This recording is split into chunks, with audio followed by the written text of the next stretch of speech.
کہ لوگوں بیٹیوں کو زندہ درگور کرنے والوں، دفن کرنے والوں، سن لو، میری بیٹی فاطمہ میرے جگر کا ٹکڑا ہے۔ اور برادران اسلام، پھر میرے نبی پاک صلی اللہ علیہ وآلہ وسلم نے اس قدر بیٹی کو عزت بخشی، اس قدر بیٹی کو فضیلت بخشی کہ میرے نبی پاک صلی اللہ علیہ وآلہ وسلم نے فرمایا جس کی 4 بیٹیاں ہوں، کتنی بیٹیاں جی؟ جس کی 4 بیٹیاں ہوں، وہ ان کی اچھی طرح پرورش کرے، ان کی تربیت کرے، پھر کسی اچھی جگہ ان کا نکاح کر دے۔ میرے نبی نے فرمایا جو یہ ذمہ داری اٹھائے گا بروز قیامت، جس طرح میری یہ 2 انگلیاں ہیں اس طرح میرے ساتھ مل کے جنت میں داخل ہو جائے گا۔ یہ عزت بخشی۔ اب صحابہ بیٹھے ہوئے تھے، صحابہ عرض کرتے ہیں یا رسول اللہ صلی اللہ علیہ وسلم جس کی 3 بیٹیاں ہوں، میرے نبی نے فرمایا اس کو بھی وہ بھی میرے ساتھ اس طرح مل کے جنت میں داخل ہوگا۔ پوچھنے والے پوچھتے ہیں یا رسول اللہ جس کی 2 بیٹیاں ہوں، میرے نبی نے فرمایا بھائی جس کی 1 بیٹی بھی ہو وہ اس کی پرورش کرے، اس کی تربیت کرے، پھر اس کا اچھی جگہ پہ نکاح کرے تو وہ بھی بروز قیامت میرے ساتھ اسی طرح مل کے جنت میں داخل ہوگا۔ یہ اس دور میں میرے نبی نے بیٹی کو فضیلت دی، بیٹی کو عزت دی جس دور میں بیٹی کو زندہ درگور کیا جاتا ہے۔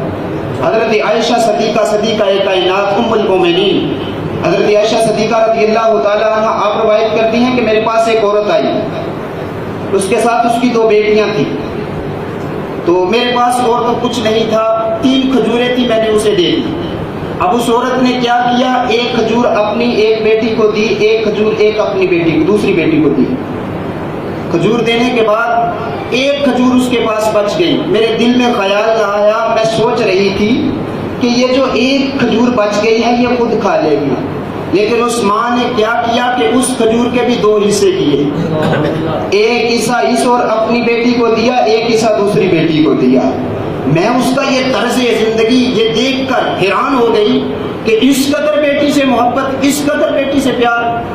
میں سارا دن سوچتی رہی۔ شام کو میرے مصطفیٰ کریم صلی اللہ علیہ وآلہ وسلم گھر آئے تو میں نے حضور سے یہ مسئلہ پوچھا، حضور آج ایک بات دیکھی ہے تو وہ ذہن سے جا ہی نہیں رہی۔ میرے مصطفیٰ نے فرمایا عائشہ کیا دیکھا ہے؟ کہا یا رسول اللہ اس طرح ایک عورت آئی، میں نے اسے 3 کھجوریں دی، ایک اس نے ایک اپنی بیٹی کو دے دی، ایک دوسری کو دے دی، ایک اس کے پاس رہ گئی۔ میں نے دل میں سوچا کہ یہ جو کھجور بچ گئی ہے یہ خود کھا لے گی، لیکن یا رسول اللہ اس نے خود نہیں کھائی، اس کے بھی 2 حصے کیے، ایک کو دے دیا، ایک دوسری کو دے دیا، خود نہیں کھایا، وہ تینوں کی تینوں کھجوریں اپنی بیٹی کو کھلا دی۔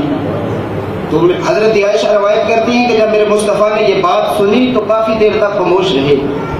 جب کافی دیر تک خاموش رہے تو اس کے بعد میرے نبی پاک صلی اللہ علیہ وآلہ وسلم نے فرمایا عائشہ جو بیٹی کے معاملے میں، توجہ سے جملہ سننا، فرمایا عائشہ جو بیٹی کے معاملے میں دنیا میں آزمایا جائے گا، جو بیٹی کے معاملے میں دنیا میں آزمائش میں پڑ جائے گا، بروز قیامت اللہ تعالیٰ اس شخص کو بغیر حساب کے جنت عطا فرما دے گا۔ جو بیٹی کے معاملے میں دنیا میں آزمایا جائے گا، جو آزمائش میں پڑ جائے گا، اللہ قیامت والے دن اسے حساب ہی نہیں دے گا، بغیر حساب کے جنت عطا فرما دے گا۔